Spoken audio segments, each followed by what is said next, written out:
I was sitting in the doctor's waiting room when my phone rang. It was my only daughter, Angela. Her voice sounded strange, almost cold, as she said, "Mom, we're going on a trip to Europe tomorrow. I already sold your beach house and your car. We needed the money. Bye." And she hung up just like that. 45 years raising her, sacrificing for her, and she discarded me like garbage. But I took a deep breath and smiled because there was something my dear daughter didn't know. My name is Antonia Brooks. I'm 71 years old. And until that moment, I thought I knew my daughter. I had become a widow 6 months ago. My husband Robert had passed away from a heart attack while we were eating breakfast, just as we had done every morning for 45 years. That morning, he had served me coffee with cream and toast. As always, he had kissed my forehead and said, "Good morning, my love." Those were his last words. Since then, Angela had been more present in my life, or so I believed. She came to visit 3 times a week. She helped me with the funeral arrangements and accompanied me to the grocery store. She even suggested I see a doctor for a general checkup. "Mom, you need to take better care of yourself now that you're alone," she'd say with that smile I thought was love, but now I understood was for convenience. The beach house had been our sanctuary for years. Robert and I bought it when Angela was 15 with a lot of hard work and sacrifice. Every summer we'd go there, building memories, celebrating birthdays and Christmases. Angela would bring her boyfriends and later her husband Edward. I would cook for everyone, clean and do the laundry. It was our family tradition. I never thought she'd see it as just money. And the car, that old Ford pickup truck Robert cared for like his own child. He'd wash it every Sunday, change the oil religiously, and always park it in the same spot under the shade of the tree. Angela knew what that truck meant to me. It was the last thing I had left of him. His scent still lingered on the seats. When she hung up, I stayed there on that uncomfortable green plastic chair surrounded by other sick people. And for the first time in months, I didn't cry. Something strange happened inside me. A calm I hadn't felt since Robert's death, because in that moment I remembered something I had completely forgotten. 3 days before he died, Robert had handed me a manila envelope. "Antonia, put this in the drawer of your dresser. If something happens to me, open it after a while, but only when you feel ready." I had put it away without much thought. After the funeral, with so much grief and so many arrangements, I simply forgot. But there it was, waiting for me at home. The nurse called me to go into the office. The doctor examined me and said I was in good health for my age, that I just needed to rest more and eat better. I nodded and smiled, but my mind was elsewhere. I was thinking about that envelope, about the coldness in Angela's voice, and how Edward was probably behind all of it. He had never liked me. He always saw me as a nuisance. I left the office and walked slowly to the bus stop. I no longer had a car, according to Angela, but as I waited, I couldn't help but smile. There was something poetic about all of this. My daughter thought she had left me with nothing. But what she didn't know was that Robert, my dear Robert, had always been a man who planned ahead. The bus arrived and I sat by the window. I watched the city go by. The houses, the stores, people rushing everywhere, all with their own tragedies, their own secrets. I had my own too, and I was about to discover them. When I got home, I went straight to my room. I opened the dresser drawer and there was the manila envelope exactly where I had left it. My hands trembled slightly as I picked it up. I could feel there were several documents inside. Robert had written my name on the front in his neat handwriting. I sat on the bed we had shared for so many years and took a deep breath. It was starting to get dark outside, and the house was filling with those familiar shadows that no longer scared me. I opened the envelope slowly as if unwrapping a birthday gift. What I found inside would change everything. What I found in that envelope took my breath away.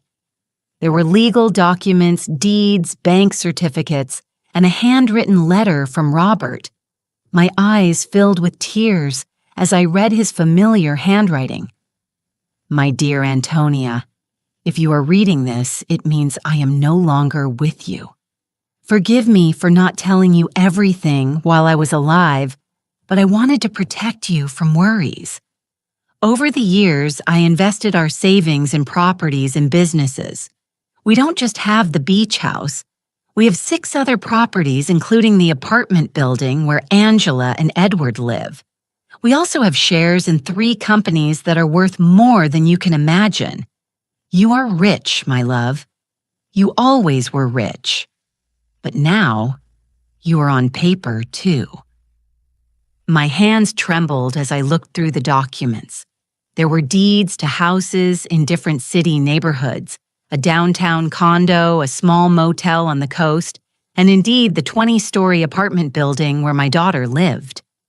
Robert had been the silent owner for the past 10 years, but had put everything in the name of a company I didn't know about. And according to the papers, I was the sole heiress of that company. There were also bank statements for accounts I never knew existed, with numbers that seemed unreal. Robert had been a bus driver for 40 years, but apparently he had also been a very smart investor. Every penny we saved, every sacrifice we made, he had multiplied in silence, and I never knew anything.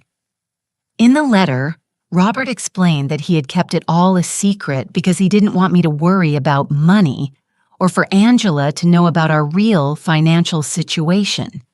You know our daughter Antonia, if she knew we had so much money, her attitude would change. I want her to love us for who we are not, what we have. What irony. Our daughter had left us thinking we had nothing, when in reality we had everything.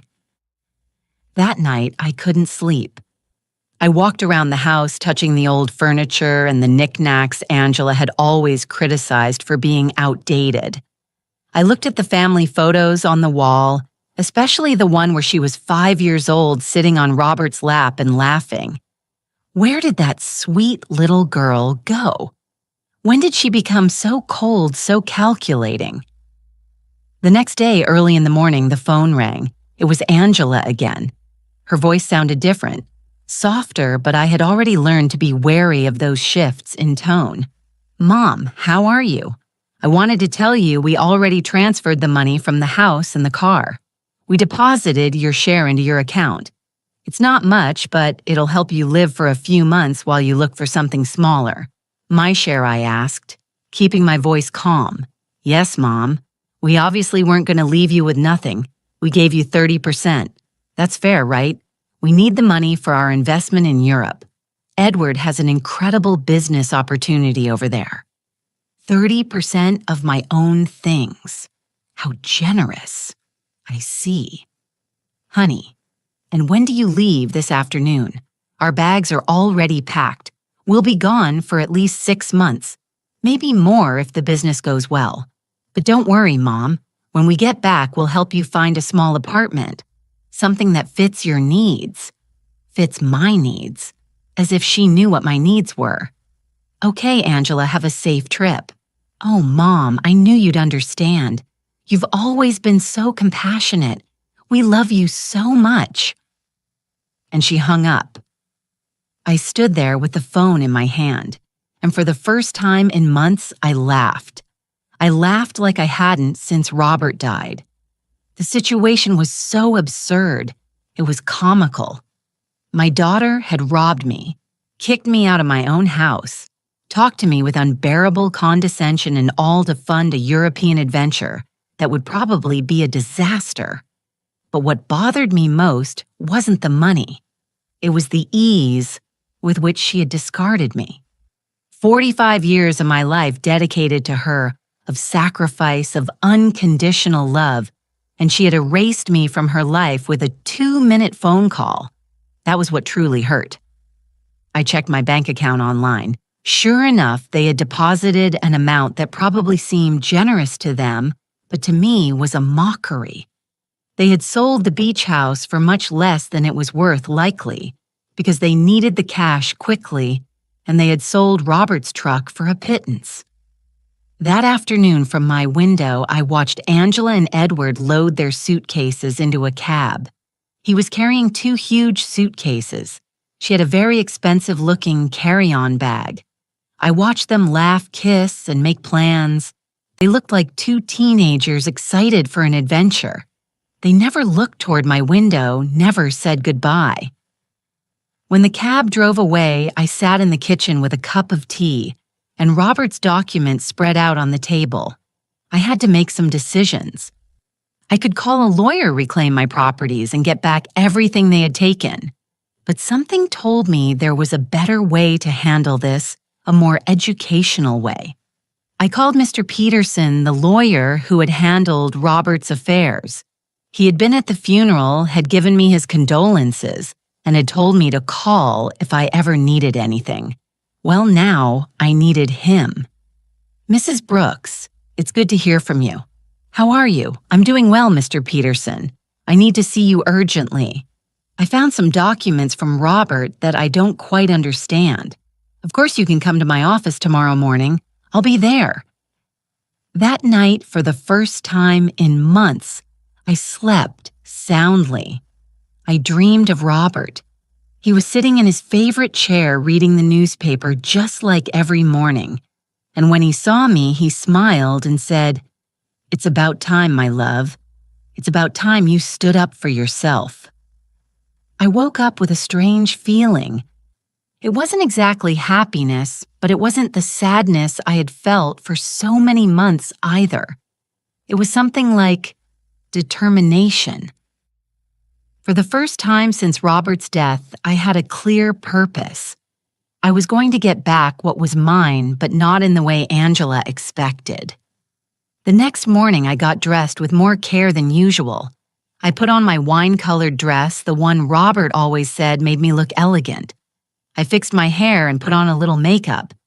And when I looked in the mirror, I saw a woman I hadn't seen in a long time. I saw a strong woman. Mr. Peterson's office was downtown. It was an old but elegant building with marble floors and large windows. He greeted me with a warm smile, but when I showed him the documents, his expression changed completely. "Mrs. Brooks, this is much more than I imagined. Robert was a very smart man. Look, according to these papers, you are the owner of I Know Mr. Peterson. I've already reviewed them. What I need to know is what I can do legally." Mr. Peterson explained that everything was in order, that the documents were legitimate, and that I was the rightful owner of all those properties. He also confirmed something I had already suspected. The sale of the beach house was illegal because Angela had no right to sell it. We can get the house back immediately, Mrs. Brooks, and we can also proceed with legal action against your daughter for fraud. No, Mr. Peterson, I don't want to proceed with legal action. I want to do this another way. I want everything to remain a secret for now. Can you help me? He looked at me with curiosity, but he nodded. Of course you are my client. What do you need? I need you to discreetly get the beach house back. Do what is necessary to nullify that fraudulent sale. And I need you to help me gain real control of all my properties, especially the building where my daughter lives. I understand. It will be a process that takes a few weeks, but it's completely feasible. Perfect. And Mr. Peterson, I need no one to know I am behind all of this, at least for now. When I left his office, I felt as if I had woken up from a very long dream. I walked through the downtown streets, watching the people, the buildings, the life that was going on as normal. But for me, everything had changed. I had a plan. The following weeks were the strangest of my life. Officially, I was a poor widow who had been abandoned by her daughter. But in secret, I was a rich woman silently orchestrating the recovery of my assets. Mr. Peterson worked efficiently, and every few days he would call me with updates on the progress of the legal proceedings. I decided to stay in my house for the time being. It was mine after all, although Angela probably expected me to move into a single room. Every morning I would wake up, have breakfast at the same table where Robert and I had shared so many years, and then go for a walk in the neighborhood. The neighbors would greet me with that mix of pity and curiosity they reserved for recent widows. Aurora, my lifelong neighbor, came up to me one afternoon while I was watering the plants in the front. "Antonia, dear, is it true that Angela went to Europe and left you all alone?" "Yes, Aurora. She went with Edward. They have business plans over there. And how are you going to live, sweetie? We all know Robert didn't leave much money. If you only knew, I thought." "Don't worry, Aurora. I'll be fine. Do you need anything? I can bring you some food, help you with groceries. You're very kind, but I'm fine, really." Aurora looked at me with that expression I knew well. It was the same look I had received after the funeral, compassion mixed with a little relief that it wasn't her tragedy. "Well, you know where to find me if you need anything." These conversations were constantly repeated. The butcher, the baker, the lady at the corner store. Everyone spoke to me with that soft tone they use with the unfortunate, and I would nod, smile, and thank them for their concern. But inside, a part of me enjoyed this performance. It was like living a double life. Mr. Peterson called me one Wednesday morning. "Mrs. Brooks, I have good news. I was able to nullify the sale of the beach house. The buyers didn't know the sale was fraudulent, so they got their money back without any problems. The house is yours again." "Excellent, Mr. Peterson. And the building where Angela lives, that one is more complicated. Technically, you've always been the owner through the company, but we need to make some administrative changes so that you have direct control. That should take another 2 weeks. Perfect. Keep me informed." After hanging up, I sat in the kitchen with my coffee and thought about Angela. She had been in Europe for 3 weeks, and I hadn't heard anything from her. Not a call, not a message, not even a postcard. To her, I had ceased to exist the moment she got the money she needed, but I knew that was going to change soon. I decided to visit the beach house. I took the bus to the coast, the same route Robert and I had taken hundreds of times. The house was exactly as I remembered it, small painted cream, colored with a porch overlooking the ocean. The new owners had put some potted plants on the steps, but other than that, everything was the same. I sat on the curb across the street and looked at it for an hour. I remembered summer afternoons when Angela was little, running on the beach and building sandcastles. Robert grilling fish on the barbecue while I made salads in the kitchen. Angela bringing friends, then boyfriends, then Edward. All those happy moments that she had reduced to a simple commercial transaction. An older gentleman came out of the house and saw me sitting there. He approached me with curiosity. "Are you okay, ma'am?" "Yes, thank you. I'm just remembering." I knew the former owners. Yes, I knew them very well. What a shame about what happened. They told us the elderly lady was very sick and needed to sell fast. We thought it was a steal, but it turns out the sale wasn't legal. We had to give the house back. Did you know them personally? We did everything through intermediaries, but they told us the daughter was handling everything because the mother couldn't.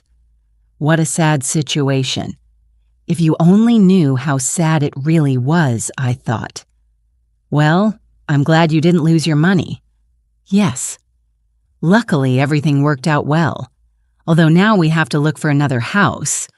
We like this one a lot." I left there with a heavy heart. It wasn't just the money that hurt.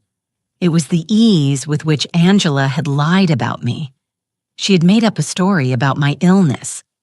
She had used my supposed vulnerability to justify her actions, To her, I wasn't a person with feelings, but an obstacle that had to be removed. That night, I called Mr. Peterson again. Mr. Peterson, I need you to help me with something else. I want to get Robert's truck back, too. That will be more difficult, Mrs. Brooks. The truck was in your name, but your daughter had a power of attorney that allowed her to sell it. How is that possible? Apparently, you signed that power of attorney a few months ago after your husband's death. Don't you remember? There it was, the moment Angela had started planning all of this.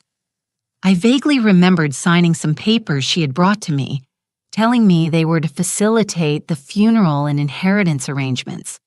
I had been so confused by grief that I signed without reading. How naive I had been. I understand, Mr. Peterson. Is there any way to get it back?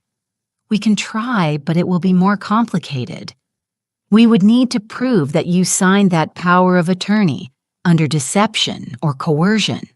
Let's do it. I want to get back everything they took from me. Over the next few weeks, I developed a strange routine. In the mornings, I was the poor widow everyone knew. I would go out to buy necessities, talk to the neighbors, and keep up appearances. But in the afternoons, I became a businesswoman. I would study Robert's documents, talk to Mr. Peterson, and plan my next move.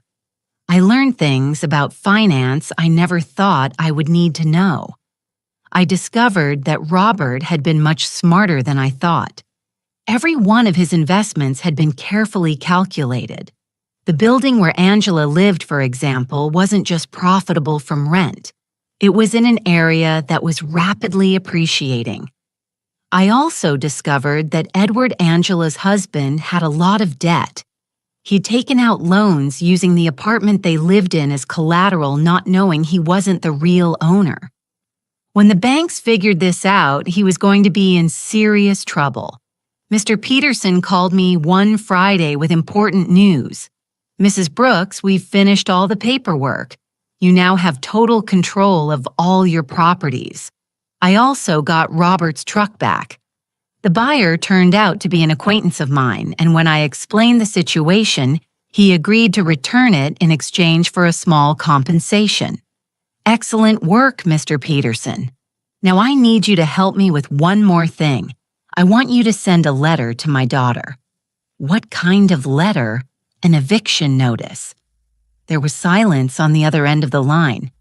Mrs. Brooks, are you sure you want to do this? Completely sure. She decided I wasn't important in her life. Now she's going to find out how important I really am. I understand. Do you want me to send it to Europe? No. I want you to give it to her when she gets back. I have a feeling it's going to be very soon. I wasn't wrong. That same afternoon, Aurora came running to my house with fresh neighborhood news. Antonia, did you know that Edward is in trouble with the bank? My brother-in-law, who works there, told me they're investigating some loans he took out using the apartment they live in as collateral, but it turns out the apartment isn't his. Really? Yes. And it seems Angela didn't know anything. They're saying she's going to have to come back from Europe to sort out this mess. What a complicated situation. Yes. And the worst part is apparently Edward lied to her about the business in Europe. There was no business.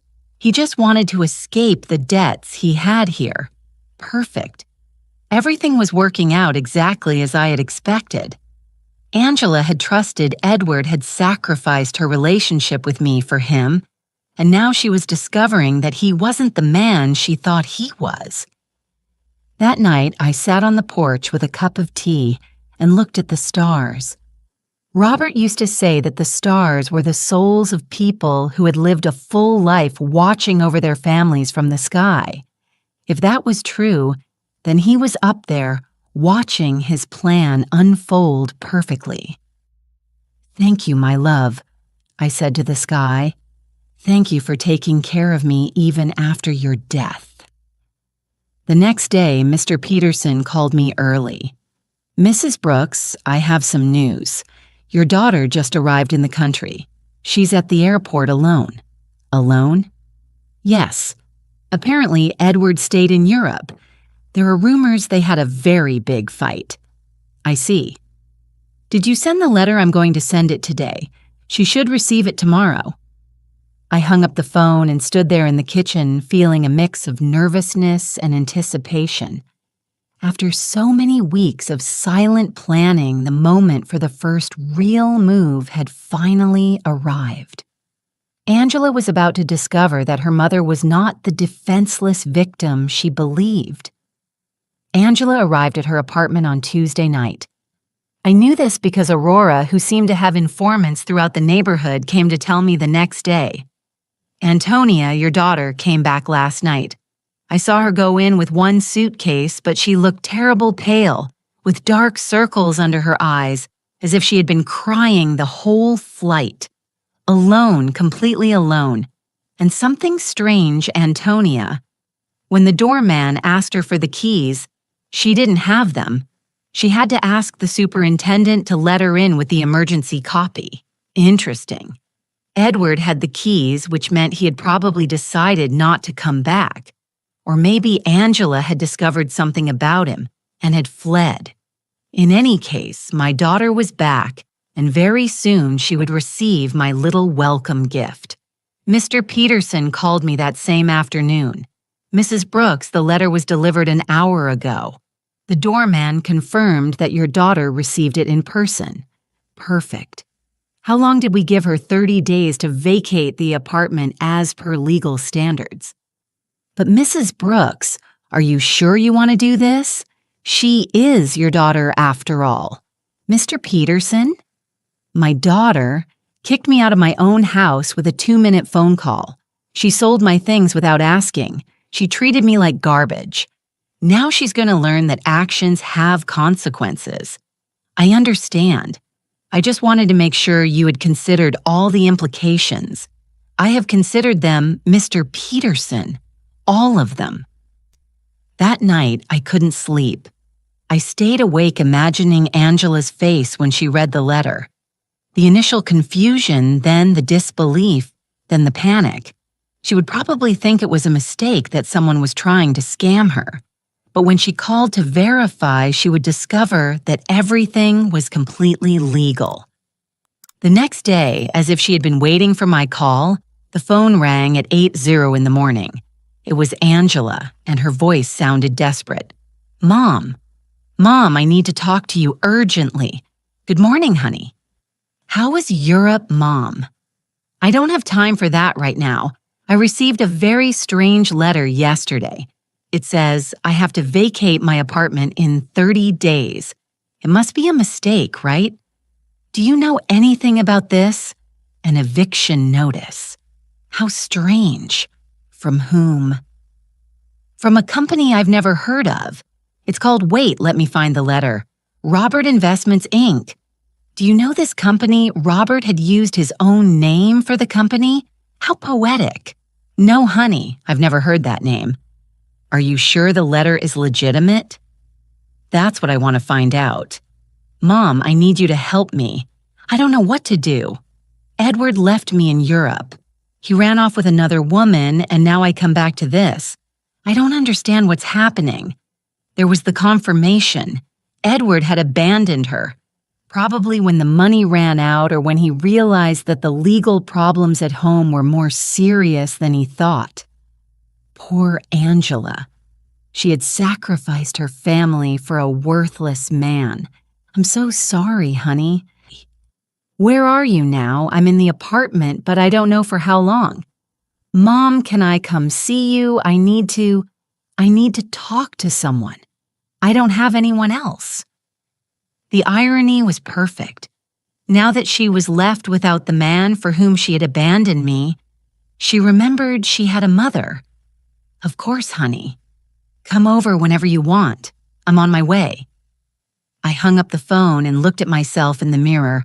I had to be perfect for this performance.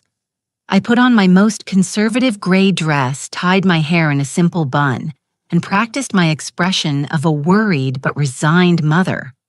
When Angela arrived, she would see exactly what she expected to see, a poor, vulnerable widow who had been abandoned by her own daughter. Angela arrived an hour later. When I opened the door, I was surprised at how bad she looked. She had lost weight, had deep circles under her eyes, and her expensive clothes looked wrinkled and unkempt. Her eyes were red from crying. "Mom," she said, and for a moment I thought she was going to hug me, but she stopped as if she suddenly remembered how things had ended between us. "Come in, honey. Do you want some coffee?" "Yes, please." We sat in the kitchen at the same table where I had read Robert's documents weeks ago. Angela looked small in that chair, lost just like when she was a child, and came to tell me about her school problems. "Mom, I'm so sorry for the way I left. I know I didn't treat you well." "It's in the past, honey." "No, it's not. I treated you badly. I said horrible things, and now," her voice broke. "Now I have no one." "What happened with Edward? He left with a 25-year-old hotel waitress in Paris. It turns out there was never any business in Europe. It was all a lie. He just wanted to escape the debts he had here and use the money from the sale of your house to fund his adventure. All the debts. Yes, Mom. So many debts. It seems he had been taking out loans for years using the apartment we lived in as collateral. But now I find out he wasn't the owner of the apartment. How is that possible? Here was my opportunity. "I don't know, honey. Property matters are very complicated. The problem is that now the banks are coming after me for his debts. They say since we were married, I'm also responsible. And on top of that, this eviction notice. Mom, I don't know what to do. I don't have money. I don't have a job. I don't have anywhere to live." She started to cry. Real tears of genuine desperation. And for a moment, my mother's heart softened. I wanted to hug her, console her, tell her everything would be okay. But then I remembered the coldness in her voice when she called me from the doctor's office. The ease with which she had discarded me. The way she had talked to me as if I were a burden.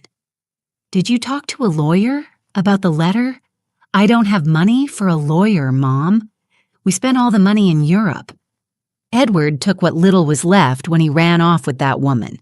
So what are you going to do?" "I don't know.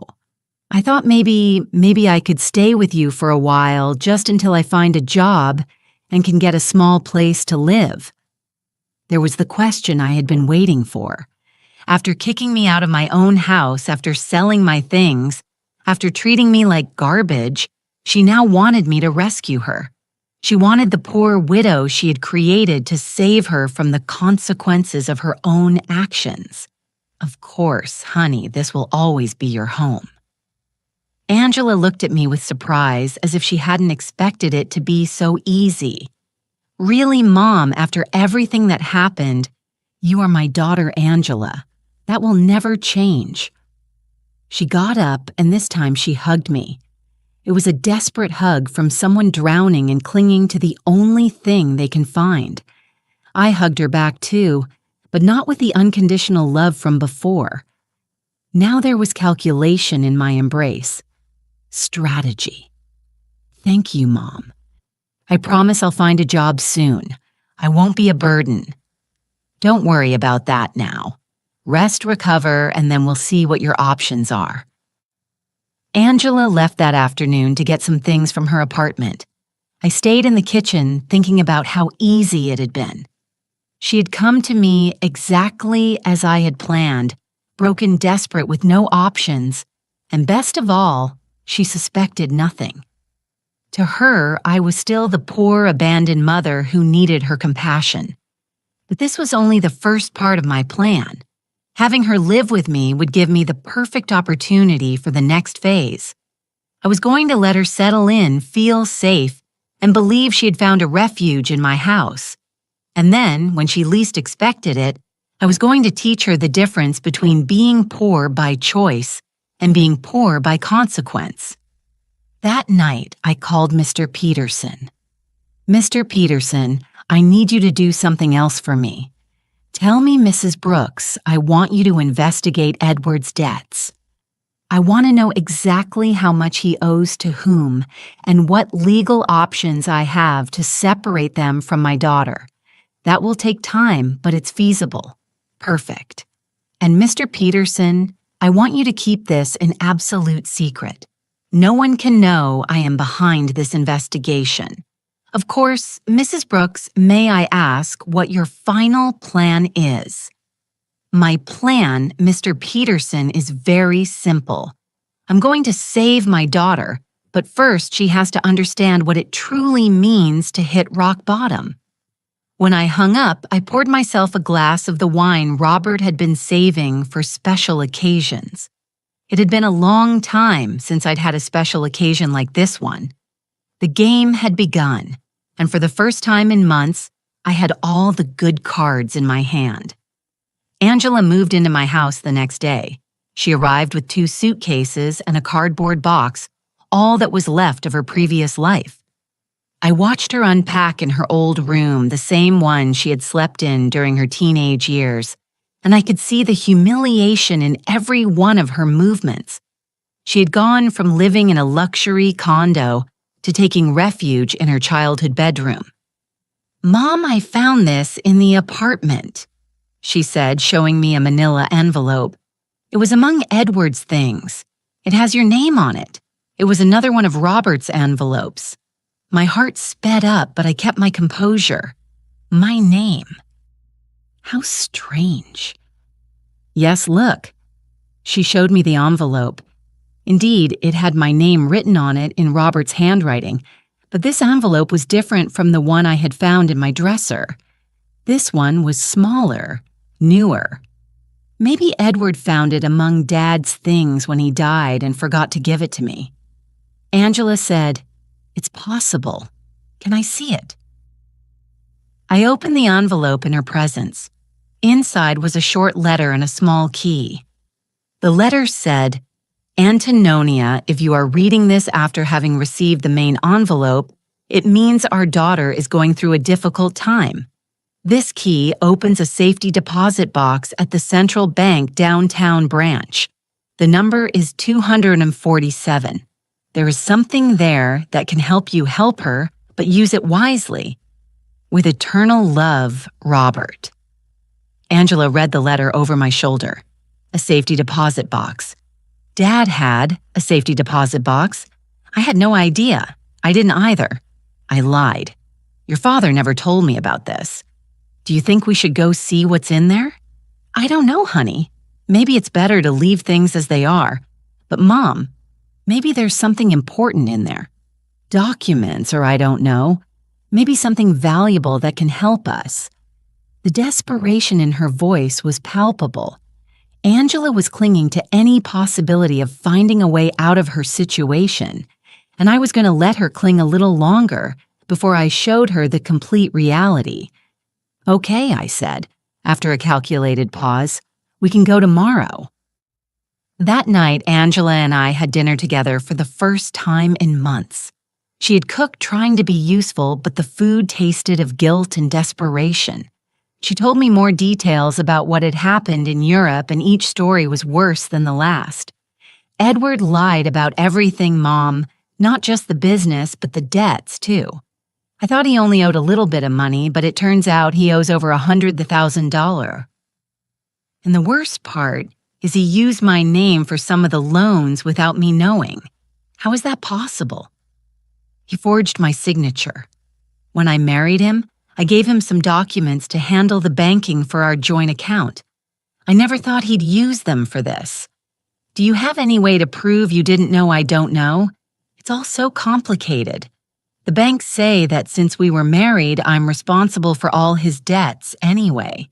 And the divorce, I don't even know where Edward is now. He just disappeared. His phone is disconnected. He doesn't answer emails. Nothing. It's as if he vanished. Perfect. Edward had run away like the rat he had always been, leaving Angela to face the consequences of her actions alone.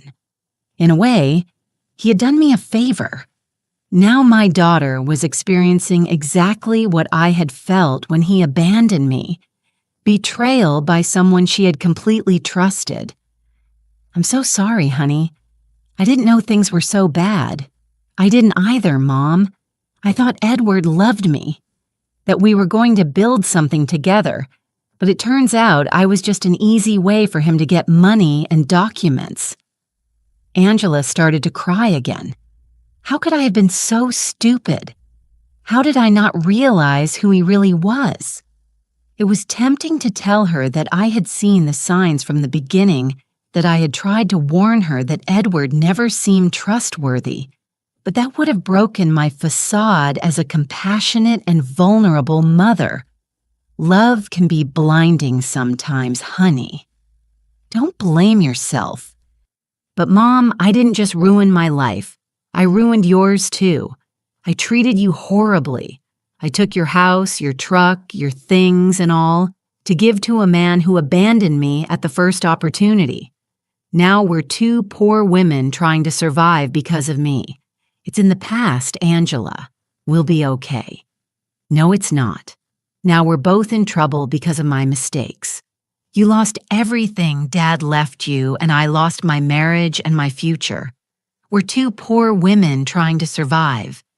If she only knew, I thought that at this very moment I had more money than she could possibly imagine, that I was the owner of the building where she lived, that I could solve all her problems with a single phone call. But it wasn't time yet. The next day, we went to the bank. Angela was nervous, hopeful. I maintained my act as a confused widow who didn't understand much about finance.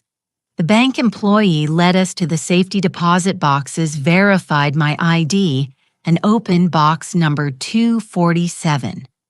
Inside were jewels, many jewels, rings, necklaces, bracelets, earrings. I recognized some pieces as heirlooms from Robert's family. Others were completely new to me. There was also a letter explaining the origin of each piece and its approximate value. Angela gasped. Mom, this must be worth a fortune. You think so? Yes. Look at this emerald in this pearl necklace. Mom, Dad saved a treasure here. According to Robert's letter, the jewels were worth approximately $200,000. It was a significant amount, but it was nothing compared to the rest of my assets. It was like finding a few coins under the sofa when you have $1 million in the bank. What do we do with this, Mom? I don't know, honey. They're family memories. But Mom, we could sell some of the pieces. With this money, you could get your beach house back and I could pay off some of Edward's debts. There it was again. Even when she found something valuable, Angela's first reaction was to think about how to use it to solve the problems Edward had created. She hadn't learned a thing yet. Are you sure you want to use your father's inheritance to pay Edward's debts? What other option do I have, Mom? If I don't pay something soon, the banks are going to foreclose on everything I have. And technically, I don't own anything. Everything was in Edward's name. Think carefully, honey. Once you sell these jewels, you won't be able to get them back. I know, but what else can I do? I can't get a job with all these legal claims pending. No employer is going to want to hire someone with so many legal problems. We took the jewels home. Angela spread them out on the kitchen table and examined them one by one, calculating which ones she could sell and which she could keep. It was painful to watch her reduce decades of family history to numbers on a spreadsheet. Mom, I think I can get $180,000 for the jewels, she said one afternoon, counting the bills on the kitchen table. It's less than I expected, but it's enough to pay off the most urgent debts. Are you sure you want to do this? I have no choice. If I don't pay something soon, they'll seize everything. Even this house could be at risk if they prove I have some kind of legal connection to the properties. How ironic the situation was. Angela was worried about losing a house that I owned, paying the debts of a man who had abandoned her with money from jewels that had belonged to the same man who had created the fortune that could save her? And how are you going to decide which debts to pay first? I talked to a free financial advisor at the bank. She told me to prioritize the debts that have real collateral, because those are the ones that can affect property or lead to immediate foreclosure. Angela had matured so much in these few weeks. The woman who had sold my things without consulting me was now carefully investigating every financial decision. The suffering had made her more responsible, but also more fragile. That night, while she was organizing the debt documents on the table, I received a call from Mr. Peterson. "Mrs. Brooks, I have a full report on Edward's debts. The situation is worse than I thought. How much worse? He owes over $200,000 to several banks and also has debts with private lenders. What's more concerning is that he used falsified documents with your daughter's signature for some of these loans. That means Angela is legally responsible. It's complicated. If we can prove she didn't know, we might be able to get her out of some of the debts. But it's going to be a long and expensive process." How expensive for a good lawyer specializing in these types of cases? Probably $50,000. And there's no guarantee of success. I understand. And what if she just pays the debts? If she has the money, that would be the fastest solution, but I doubt she has access to that amount. Mr. Peterson, I want you to prepare all the necessary documents to get my daughter out of these debts, but don't tell her anything yet. You're going to pay Mrs. Brooks. I'm going to do whatever is necessary to protect my daughter, but this has to be handled in a very specific way. When I hung up, I found Angela in the living room looking at the jewels with a sad expression. She looked lost, like a child who had broken her favorite toy and didn't know how to fix it. "What are you thinking about, honey?" "About Dad. About how disappointed he would be in me if he could see what I did with my life. Your father loved you very much, Angela. He would understand. No, Mom.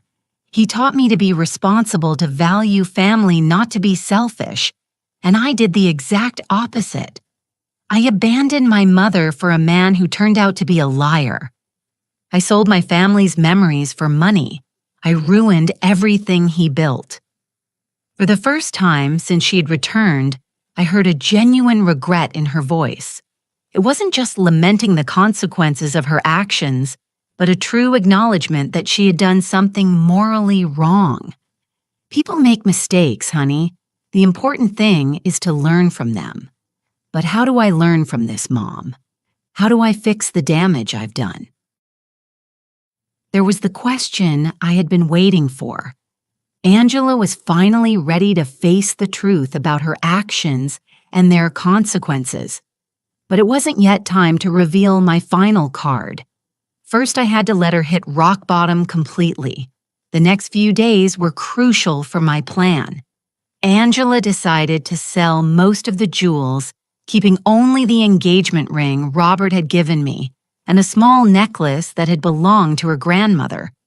I watched her prepare to go to the jewelry store's research prices and negotiate with buyers. It was painful to watch her reduce decades of family history to commercial transactions, but it was necessary for her to understand the real weight of her decisions. "Mom, I got $180,000 for the jewels," she told me one afternoon, counting the bills on the kitchen table. "It's less than I expected, but it's enough to pay off the most urgent debts. Are you sure you want to do this? I have no choice. If I don't pay something soon, they'll foreclose on everything. Even this house could be at risk if they prove I have some kind of legal connection to the properties." How ironic the situation was. Angela was worried about losing a house that I owned, paying the debts of a man who had abandoned her with money from jewels that had belonged to the same man who had created the fortune that could save her. And how are you going to decide which debts to pay first? I talked to a free financial advisor at the bank. She told me to prioritize the debts that have real collateral, because those are the ones that can affect property or lead to immediate foreclosure.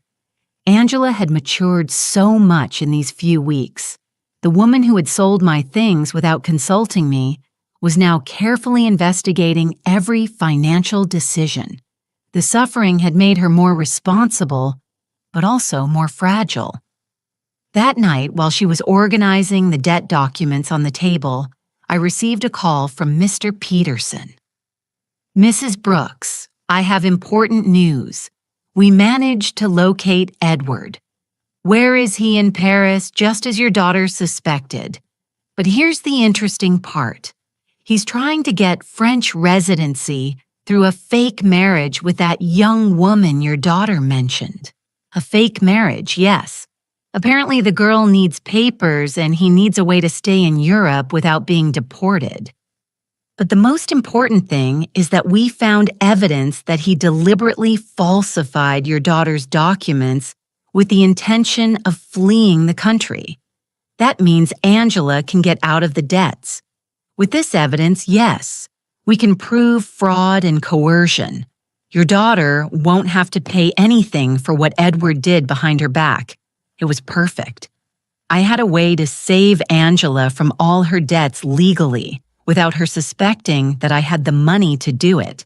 Mr. Peterson, I want you to start the legal process immediately. Don't tell my daughter anything yet. I want the process to be completely finished before I tell her. I don't want to give her false hope. Understood? This will take about 3 weeks, maybe a month. Perfect.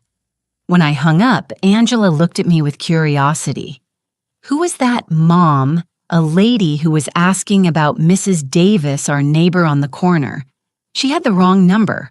Lying had become easy. Every day that passed, I felt more comfortable with this double life I was leading. On one hand, I was the poor, abandoned mother Angela believed me to be. On the other, I was a wealthy woman silently orchestrating my daughter's salvation and education. Over the next 2 weeks, I watched Angela struggle with decisions she never had to make: how to stretch money for food, how to negotiate with creditors, how to look for a job when your credit history is ruined. It was a cruel but necessary education. "Mom, I went to 3 job interviews today." She told me one evening, coming home with swollen feet and a tired face. 2 of them told me they can't hire me because of the pending legal problems. The third one offered me a part-time job cleaning offices at night. "Are you going to take it?" "I have no choice. It pays very little, but it's better than nothing. And I can work at night so I can keep looking for something better during the day." Seeing my daughter, who had lived a comfortable life for over 40 years, preparing to clean offices at night, broke my heart. But it also filled me with pride. She was finally facing reality without expecting someone else to solve her problems. "Are you sure you can handle so much physical work I'll have to learn? I can't keep being a burden to you, Mom. It's bad enough that you're letting me live here for free. This is your home, Angela." "No, Mom.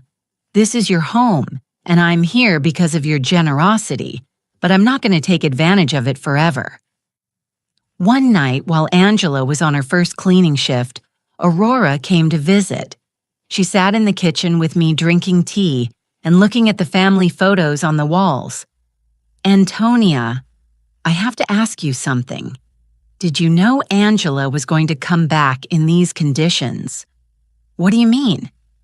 "Well, when she left, she seemed so sure of herself, so arrogant. She talked about the great life she was going to have in Europe, about how successful Edward was. And now she's back completely broken, working a cleaning job, living with you again. Life takes many turns." "Aurora, yes. But there's something else.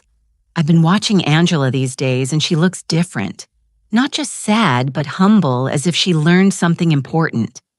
Aurora had always been very perceptive. "What do you think she learned?" "I think she learned the value of the things she had taken for granted, like having a mother who loves her unconditionally. Maybe."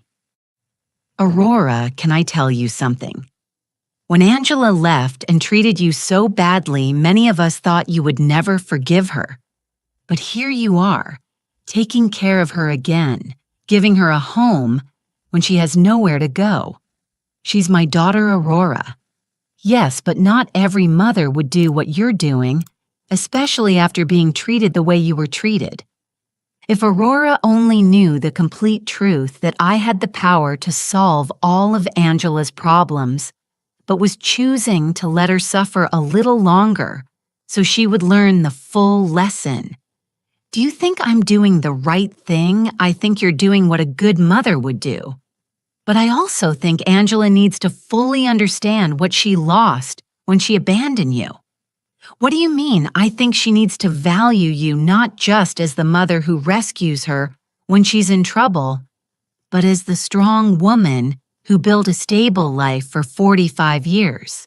She needs to respect you, not just need you. Aurora had hit the nail on the head. That was exactly the point of my entire plan. I didn't want Angela to come back to me out of desperation. I wanted her to come back out of genuine respect and mature love. And how do you think that can happen? I think it's already happening. I've seen her these past few days, Antonia. The way she talks to you now is completely different. She's no longer the daughter who gives you orders or treats you like a burden. Now she's a grown woman who is genuinely grateful to have a mother like you. That night, when Angela returned from her job, I saw her arrive tired but with a new dignity. She had earned those few dollars with her own effort, and that meant something to her. How was your first day? Hard, but not as bad as I thought. The other ladies who worked there helped me a lot. One of them, Mrs. Johnson, taught me tricks to clean more efficiently. Mrs. Johnson, yes. She's 60 years old and has been cleaning offices for 20 years. She told me she started after her husband left her with 3 small children. She says it's not the job she dreamed of, but that it gave her independence and dignity. She sounds like a wise woman. She is. She said something that made me think a lot. She told me there are 2 types of people who end up doing this job. The ones who are there because they never had opportunities and the ones who are there because they ruined the opportunities they did have. She asked me which group I was in. And what did you tell her? I told her the truth, that I had all the opportunities in the world, a family that loved me, a stable home, an inheritance, and that I ruined it all by following a worthless man. What did she say? She laughed and said, "Well, honey, then at least you know exactly why you're here. That puts you 1 step ahead of most people." Angela poured herself a glass of water and sat with me at the table. "Mom, I want you to know something. These past few weeks have been the hardest of my life, but also the most important."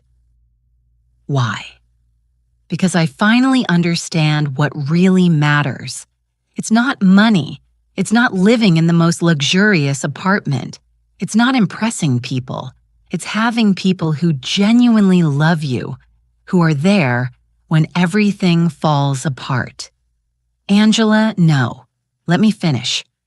You have every right to hate me for what I did to you. I abandoned you when you needed me most. I took everything Dad left you. I treated you as if you were a nuisance. And now I'm here again expecting you to forgive me and take care of me. I already forgave you, honey, but I haven't forgiven myself, and I won't until I prove that I've truly changed, that I've learned from my mistakes.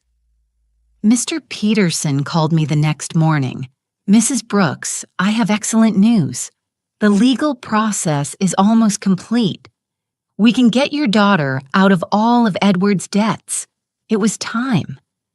After weeks of watching Angela struggle, work, and reflect on her mistakes, the moment had finally arrived to show her that she had never been alone, that she had always had someone quietly watching over her. "Mr. Peterson, I want you to organize a meeting. It's time for my daughter to know the whole truth." Mr. Peterson arranged the meeting for Friday morning at his office. I told Angela that I had made an appointment with a lawyer who could help her with her legal problems, but I didn't explain the details. She agreed to come, although she was nervous about the cost of the consultation. Mom, I don't have money to pay a lawyer. I barely have enough to cover basic expenses. Don't worry about that now, honey. Let's just hear what he has to say. We arrived at Mr. Peterson's office on time. Angela had dressed in her best clothes, which now looked a little big on her thinner body. She was nervous, wringing her hands, expecting another piece of bad news on her endless list of problems. Mr. Peterson greeted us with his usual professional smile. Mrs. Brooks, Miss Brooks, thank you for coming. Thank you for seeing us, Angela replied. Although I should warn you that my financial situation is very complicated, and I probably can't afford high fees. That's exactly what we're going to talk about, Mr. Peterson said, exchanging a look with me. But first, I need you to review these documents. Mr. Peterson handed Angela a thick folder. She opened it and began to read, her expression gradually changing from confusion to surprise. I don't understand.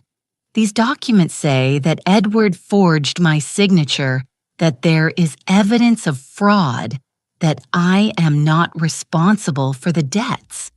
That's right. We've been investigating your case for the past few weeks. We found enough evidence to prove that you were a victim of identity fraud. But how is that possible? Who paid for this investigation? I don't have money for this. Mr. Peterson looked at me. It was my moment. Angela, there's something I need to tell you. What, Mom? I took a deep breath. After weeks of acting, I was finally going to reveal the truth. Your father left me more than you knew, much more. What do you mean, Mr. Peterson? Show her the other documents.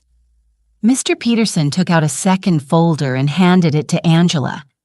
This time, the documents were the property deeds, the bank statements, the investment certificates, the entire fortune Robert had built in secret.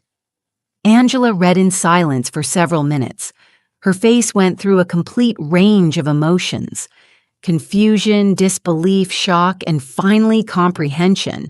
Mom, this says, you are the owner of the building where I lived. Yes. And that you have other properties, bank accounts, investments. Yes. This means that when I sold the beach house, it was my house and the sale was fraudulent. I already got it back. Angela stared at the papers, trying to process the information. How long have you known this? Since the day you called me from the doctor's office, you knew all this, when I came back from Europe asking for help. Yes. You knew you could solve all my problems when you saw me crying every night. Yes. There was a long, tense silence. Angela closed the folders and looked directly into my eyes. Why, Mom? Why did you let me suffer when you could have helped me? This was the question I had been waiting for weeks, because you needed to learn something you couldn't learn any other way, what you needed to learn the value of the things you had lost, the value of family, of respect, of responsibility. When you abandoned me, it wasn't just money you took from me. It was dignity. It was love. It was trust. Angela started to cry, but they weren't tears of self-pity like the ones she had shed during these weeks. They were tears of deep understanding. I abandoned you when you needed me most. Yes, I treated you like garbage. Yes, and you saved me anyway. Yes, but not in the way you expected. I didn't save you by giving you money, so you could keep making the same mistakes. I saved you by letting you hit rock bottom so you could learn to save yourself. Mr. Peterson discreetly intervened.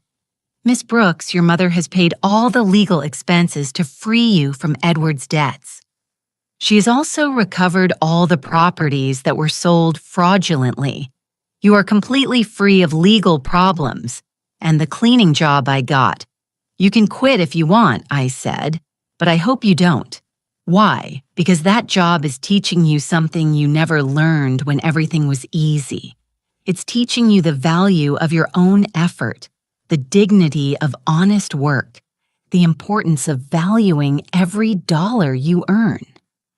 Angela wiped her tears and looked at me with an expression I hadn't seen in years. It wasn't the look of a daughter who needs her mother, but the look of a grown woman who respects another woman. Do you forgive me, Mom?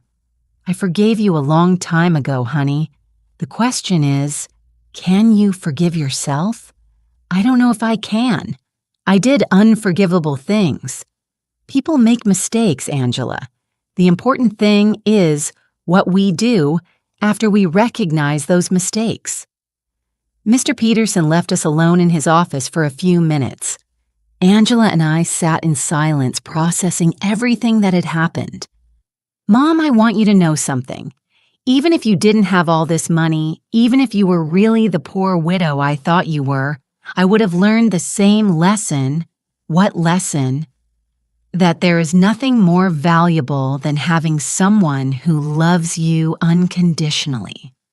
During these past few weeks, the only thing that kept me sane was knowing I had a home with you. That no matter how much I had ruined my life, you were still my mother. That will never change, Angela.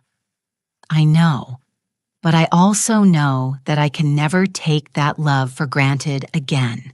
I have to earn it every day with respect, with gratitude, with actions, not just words. We left Mr. Peterson's office with a completely new relationship.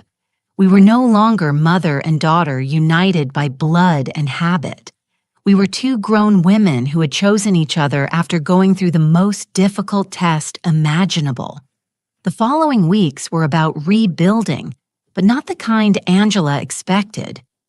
Even though she now knew I had enough resources to solve all her problems, she decided to keep her night cleaning job. Mom, I need to finish what I started, she told me one afternoon as she was getting ready for work. I can't just go back to a comfortable life as if nothing happened. Are you sure you don't have to punish yourself forever? It's not a punishment. It's a way of remembering who I was and who I want to be now. I watched her put on her work uniform, something unthinkable a few months ago when she lived in the luxury condo with Edward. But there was something different in her posture, in the way she moved. She was no longer the broken woman who had arrived crying at my door. She was someone who had found dignity in honest work. Aurora came to visit me that afternoon as she had done every few days since Angela had returned.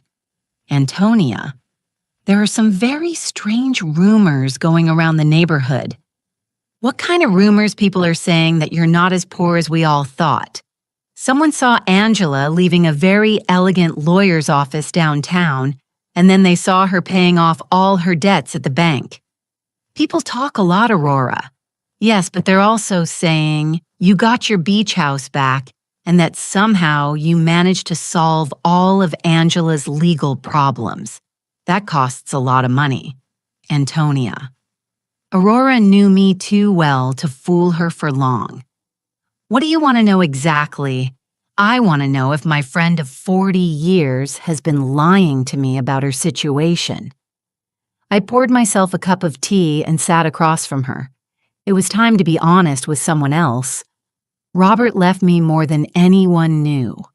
Aurora, much more. How much more enough so that Angela and I never have to worry about money again? Aurora was silent for a moment, processing the information. And why did you pretend to be poor all these months? Because I needed Angela to learn something. She couldn't learn any other way. I told her the whole story. Angela's cruel phone call, my plan of silent revenge, the weeks of watching her hit rock bottom, and finally, the revelation in Mr. Peterson's office. Antonia, that is brilliant and terrible at the same time. Terrible. Yes, because you let your own daughter suffer when you could have helped her immediately, but also brilliant because I understand why you did it. You do, yes. Angela needed to learn the value of the things she had lost. If you had simply given her money to solve her problems, she would have learned that there's always someone who will rescue her from the consequences of her bad decisions. Exactly. But Antonia didn't. It hurt you to see her suffer every day. Every night I saw her crying. Every morning I saw her get up to go to work tired and defeated. But I knew that if I rescued her too soon, she wouldn't have learned the full lesson. And do you think she learned it? Look for yourself. Angela knows that she now has access to enough money to live comfortably, but she chose to keep her job. She knows she can move to a better place, but she decided to stay here with me. She knows she doesn't have to worry about the debts, but she's using her own savings to help other women in similar situations. She's helping other women. Yes, she became friends with the ladies she works with and is using some of the money she earned cleaning offices to help a coworker who is having trouble paying for her son's daycare. Aurora smiled. That's not the Angela who went to Europe. No, she's not. This Angela understands that money is a tool, not a goal. She understands that dignity comes from work and respect, not from material possessions. That night, when Angela returned from work, she found me reading in the living room. Mom, I have to tell you something. Today, Mrs. Johnson asked me if I was the daughter of the rich lady from the north side of town. What did you tell her? I said yes. That you have enough money for me not to have to work. And do you know what she asked me next? What she asked me why I was still working. So I explained that it was because I need to prove to myself that I can stand on my own 2 feet. And what did she say? She laughed and said, Honey, that's the difference between being rich and acting rich. Your mom taught you how to be truly rich. Mrs. Johnson is very wise. She is. And she made me understand something important. It's not about the money you have, but about how you use it and how you relate to it. Angela sat down with me on the sofa. Mom, I want you to know that I've made a decision. I'm going to keep living here with you, but not as a daughter who has come back home to her parents. I want to stay here as a grown woman who chooses to share her life with her mother. What's the difference? The difference is that I'm going to pay my share of the expenses. I'm going to contribute to the upkeep of the house, and I'm going to treat this relationship as a partnership between 2 independent women who love and respect each other. Angela, you don't need to. Yes, I do. Mom, I need our relationship to be different from what it was before. Before I was a daughter who took her mother's love and care for granted. Now I want to be a grown woman who values and takes care of the most important relationship in her life. And your job, I'm going to keep working, but not necessarily cleaning offices forever. I want to go back to school. I want to prepare myself to do something more meaningful with my life. But I want to do it step by step, earning every opportunity. Do you have any idea what you want to study? Yes, I want to study social work. These past few weeks have taught me how many people are going through difficult situations without having anyone to support them. I want to use the resources we have to help other women who are going through what I went through. It was perfect. Angela had not only learned to value what she had, but she had found a way to use her experience for something constructive. And what about Edward Mr. Peterson told me he was arrested in France for the fraudulent marriage? He's going to be deported soon, but honestly, Mom, I don't care anymore. That part of my life is over. You don't feel any resentment. No, Edward did me a favor without even knowing it. If he hadn't abandoned and betrayed me, I never would have hit rock bottom. And if I had never hit rock bottom, I never would have learned to truly value what I have. That night, for the first time in months, I went to bed completely at peace. My plan had worked perfectly. Angela had not only learned the lessons she needed to learn, but she had emerged from the experience as a stronger, wiser, and more compassionate person. Robert would have been so proud. 6 months later, our life had found a new balance that neither of us could have imagined before. Angela finished her social work studies with excellent grades, and I decided to use some of my resources to establish a foundation to help women in situations of domestic violence and financial abandonment. Mom. The letter from the university arrived. Angela said one morning, coming into the kitchen with an envelope in her hands, "I was accepted into the master's program. I start next semester. But Mom, I want you to know I'm going to pay for it with my own savings. I've been saving money from my job at the city. The salary isn't high, but she had learned to live with the essentials and to value every dollar she earned. Are you sure we can easily afford the master's program?" "I know, but I need to do it on my own. It's part of who I am now." Aurora came to visit that afternoon as she had done every Friday for the past few months. She had become a confidant to both of us, watching our transformation with fascination.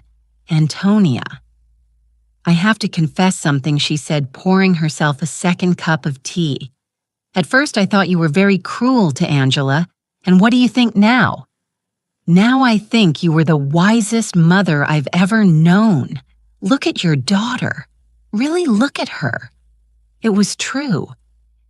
The Angela who was in the living room studying for her exams was completely different from the one who had left for Europe months ago.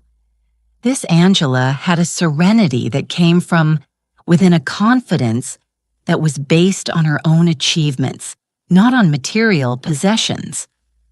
"Did you know I saw Angela at the grocery store yesterday, buying vegetables for a family she's helping through her job? She hadn't told me. And when I asked her why she was using her own money instead of the government budget, she told me that some things can't be measured in official budgets."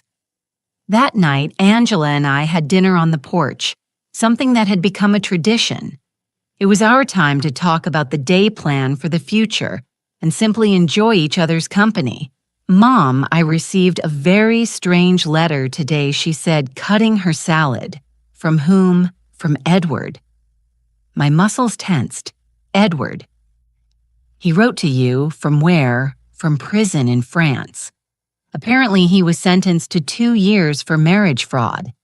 In the letter he says he regrets everything he did and wants to ask for my forgiveness. And how do you feel about it?" "Honestly, I don't feel anything. No anger, no sadness, no desire for revenge. It's as if that part of my life happened decades ago, not months ago. Are you going to write back? No. Not because I hate him, but because there's nothing to say. That Angela who married him no longer exists. This Angela has nothing to talk to him about." I was impressed by the maturity in her voice. The woman sitting across from me had developed an inner strength that came from hitting rock bottom and getting up on her own. "Do you know what this whole experience taught me, Mom? What that true love isn't the one that tells you what you want to hear. True love is the one that teaches you what you need to learn even when it hurts. It's a difficult lesson to learn, but it's a necessary one." Edward told me what I wanted to hear. He made me feel special. He convinced me that I deserved a life of luxury without effort. "You taught me that true wealth comes from hard work, respect, and genuine relationships." That night, after Angela went to her room to study, I sat on the porch alone, looking at the stars and thinking about Robert. I had promised him I would take care of our daughter, and I finally felt I had fulfilled that promise in the right way. I hadn't taken care of her by giving her money when she needed it. I had taken care of her by teaching her to take care of herself. I hadn't saved her by solving her problems. I had saved her by allowing her to learn to solve them on her own. The next day was Sunday, and we had planned to visit the beach house together for the first time since I'd gotten it back. Angela hadn't wanted to go before saying she needed time to process everything that had happened. "Are you ready?" I asked her as we got into the truck. "I think so." The trip was silent but comfortable. When we arrived, Angela stood for a moment in the truck looking at the house where we had spent so many family summers. "It looks exactly the same," she said finally. "Some things don't change, but others do." I am not the same person who sold this house. We went in together. The house was clean and tidy, exactly as Robert and I had kept it for years. Angela walked through each room, touching the furniture and looking at the family photos that hung on the walls. "Mom, I want to apologize." "You already apologized, honey." "No, I want to apologize specifically for this house. Not just for selling it, but for reducing all our family memories to a commercial transaction. It's forgiven. This house represents 40 years of family summers, of birthdays, of Christmases. Dad built that porch with his own hands. You planted that garden. I learned to swim at that beach. And I turned it all into money to fund the adventure of a worthless man." She sat on the sofa where Robert used to read on Sunday mornings. "Do you know what hurts me the most?" "What, that when I sold it, I didn't feel anything. It was just another property. Now being here again, I can feel Dad in every corner. I can hear his laughter, smell his morning coffee, see his reading glasses on the table. He is here, Angela. He has always been here. I know. And I also know that he is proud of how you handled all of this. We spent the whole day at the house cooking together, cleaning and fixing small details. It was like a ritual of reconnection, not just with the place, but with the values that place represented. When the sun began to set, we sat on the porch Robert had built looking at the ocean. "Mom, I have a proposal.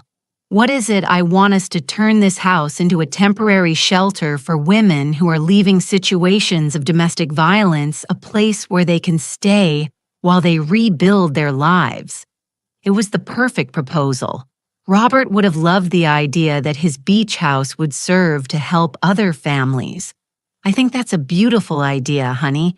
We can use some of the foundation's resources to maintain it, and I can oversee the program through my job. Are you sure you want to turn our family sanctuary into that, Mom?" The best sanctuaries are the ones that are shared. Dad always said that a house isn't truly a home until it opens its doors to other people who need love. He was right. Robert had always been generous with our home, inviting relatives, friends, and neighbors who needed a place to stay. We returned home that night with a new project and a completely renewed relationship. We were no longer mother and daughter united by obligation or need. We were two women who had consciously chosen to build a life together, based on love, respect, and a common purpose. That night before falling asleep, I spoke to Robert in silence. "We did it, my love. Our daughter finally understood what truly matters. And for the first time since his death, I felt he answered me. I always knew you would. You're both stronger than you think." Justice had arrived not as revenge, but as education, not as punishment, but as transformation.